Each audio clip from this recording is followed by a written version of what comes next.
Also that you would vote as stands for the Graham bill. I would be supportive of the Graham bill. I would like to look at it obviously in detail because I've never been in politics, but I would definitely support what I've heard about the bill. Absolutely. Yeah. All right. Would you like to add something to that, Governor Sanford? I would say this is part of a much larger national debate, and you know, I suppose I'll make this point in several different ways. I think that one of the problems here is looking at the nuts and bolts of what works or doesn't work with regard to immigration. And so if you look at the high-tech worker component within the immigration bill, I would be completely supportive of that component.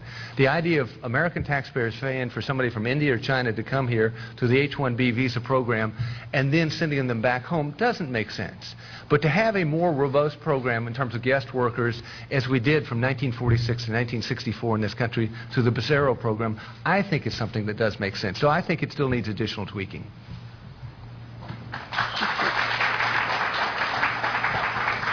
As a question, as a matter of follow-up, when it comes to the need for workers and guest workers, you have a plan in place as well? As I just mentioned, from 1946 to 1964 through the Becerra program in this country, we had a robust guest worker program. Ultimately, labor unions shut that down, and I think it was a real mistake with regard to, again, what we then saw in terms of illegal immigration in this country. So what I'm saying is, I think we need to go back to, one, enforcement first, securing the border, and secondly, looking at some of the drivers of illegal immigration, which would include where we are right now with regard to guest worker program. Mrs. Colbert-Bush, do you agree or disagree with his characterization of the union's role in that? What we need to do is we need to secure the borders, and if I may repeat myself, we need to have a very tough and fair immigration reform, especially when we're talking, the Chamber of Commerce is very concerned about seasonal workers, and the Chamber of Commerce obviously is very concerned about students who come to this country that we teach and then they go home. It's about keeping the best and the brightest, and we need to support the Chamber of Commerce in this effort, and that's what we're going to do.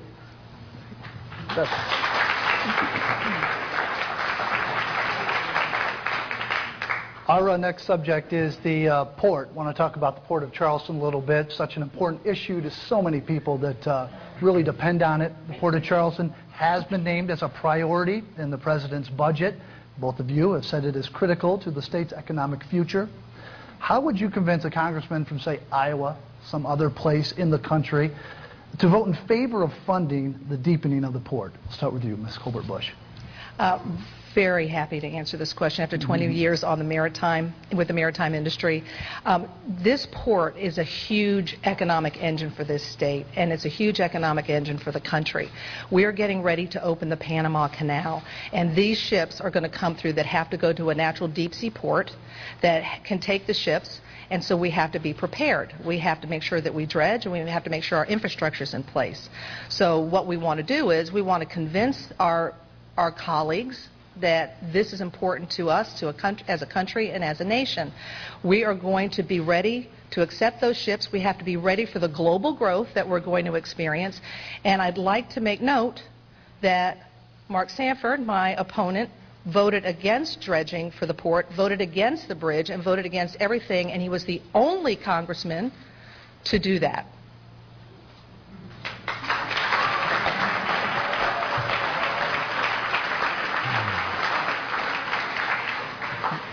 Governor Sanford.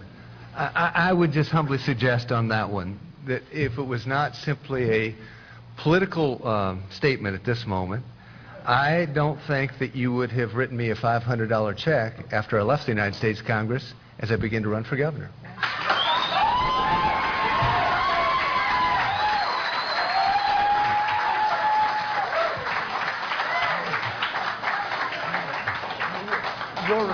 Your response. No, what I'm saying is I don't think it must have bothered her that much, given the fact she wrote a $500 check in support of my candidacy. I get it that it bothers her now, but I guess my simple point would be this: with regard to the port, you know, I take the exact position that Tim Scott does, which is to say, you know, what we ought to do is recognize that this is a national resource. I mean, there are only 4 ports on the entire East Coast that can go past post-Panamax depth, and Charleston has the cheapest price per $1,000 of customer weight value. I mean, 27 cents, which is about half or a third of the cost of some of the other ports up and down the East Coast.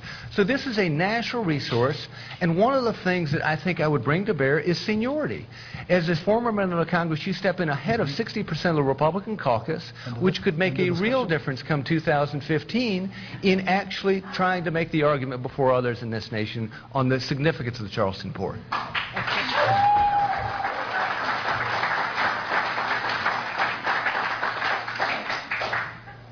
I'd like to rebut. 30 seconds. You had 30 seconds. You know, Mark, I'm really glad you brought that up. I was hoping you would, okay? Because you and I both know we've known each other for many, many years, and you knew what my role was at OOCL, and you knew that I was responsible for the industry and what I did and what my role was in governmental affairs with the company. So you and I met on a number of occasions. You said you would support trade. You said you would support the dredging. You said you would support all the things that we needed. And in fact, you didn't tell the truth. You turned around and did the opposite.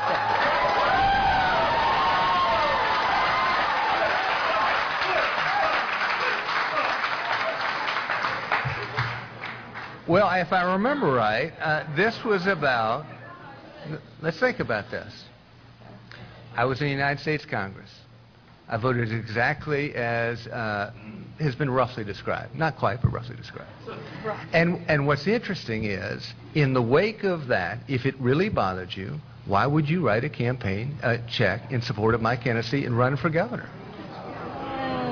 Okay, Mark. Yeah. Move on to the next topic. Thank you. We'll move on to the next topic. Sure. We start with Governor Sanford. Sure. This question is on health care. Supreme Court ruled last June on health care. Both houses of Congress have voted on the Affordable Care Act, and the President has signed it into law.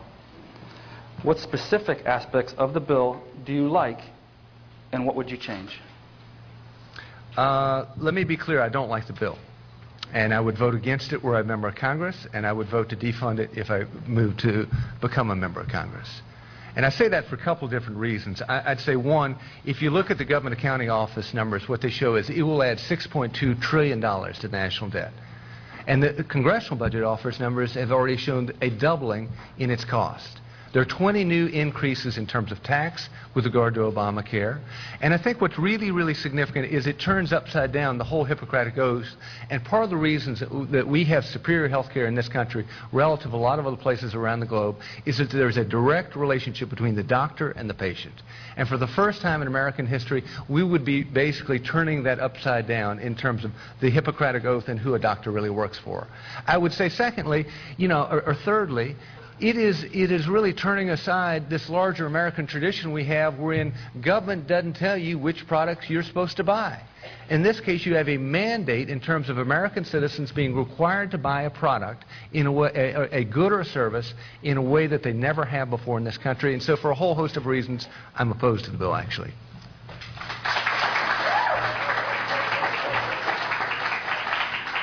Mrs. Colbert Bush, the same question to you. What specific aspects of the bill do you like, and which ones would you change or vote against or overturn if given the opportunity? Obamacare is extremely problematic. It is expensive. It is a $500 billion higher cost than we originally anticipated. It's cutting into Medicare benefits, and it's having companies lay off their employees because they're worried about the cost of it. That is extremely problematic. It needs an enormous fix. What's good about it? Well, you can't be denied for pre-existing diseases. Your children can stay on your health care till they're 26. You can't discriminate on a woman. You can't charge a woman more for their health insurance just based on gender. And in final point, I would also again fully support the Hospital Association and the Chamber of Commerce who support Medicaid expansion. It's good business, it creates jobs, and we need it.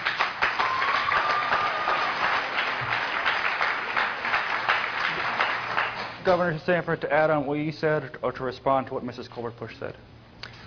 Let me respond to what you just said, because I think this is one of the reasons so many of us in the 1st District have been wanting to have a debate on issues. Because while I hear what you're saying, in this case, for instance, if I wasn't there, but the Washington fundraiser that was done for you was hosted by 37 Democratic members of the Congress. Every single one of them supported and voted for Obamacare.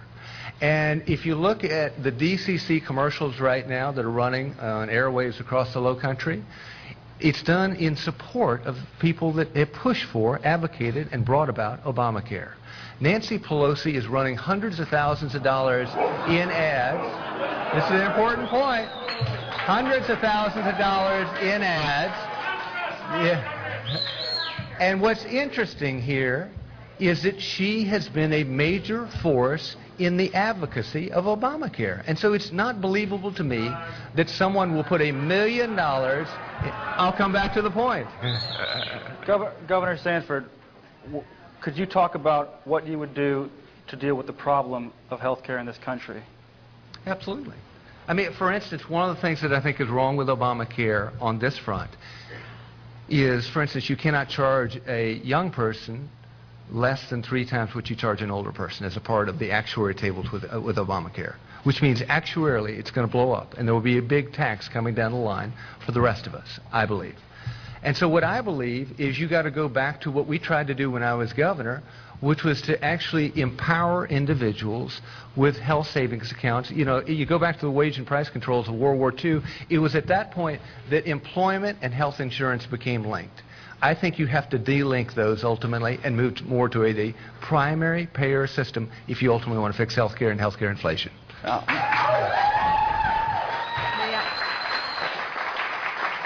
May I rebut? Now, I'm going to rebut. Now, Mrs. Okay. Colbert-Bush, Okay. you have an awful lot to respond to. Okay. There. I understand that. Okay. But you only have 30 seconds, so Okay. I'll... Make it fast. So, choose which item Okay. you'd like to respond to, please. Okay, first of all, I want to be very clear, Mark. Nobody tells me what to do, except the people of South Carolina's 1st District. And secondly, if you've been looking at the commercials and paying attention, I am a fiscally conservative, independent, tough businesswoman, okay? And then if you also notice, one last point, I push back on the Obama budget. So let's talk about independent and reaching across the aisles and being reasonable. Thank you.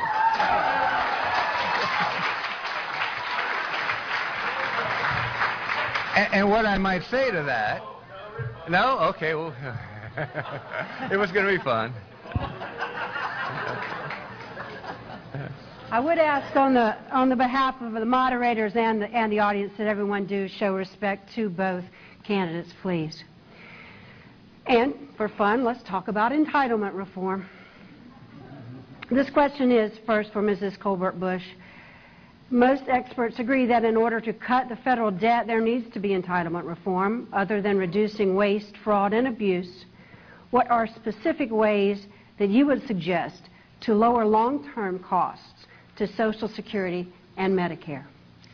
First, let's talk about Social Security. Social Security will still be solvent for 20 years.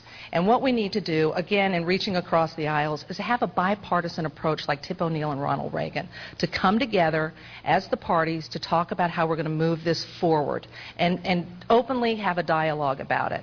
Social Security is still solvent for 20 years, and we need to address that. Okay. Now, when we're talking about Medicare, again, we have a grave concern. Medicare is not even allowed to negotiate pharmaceutical contracts like the VA is.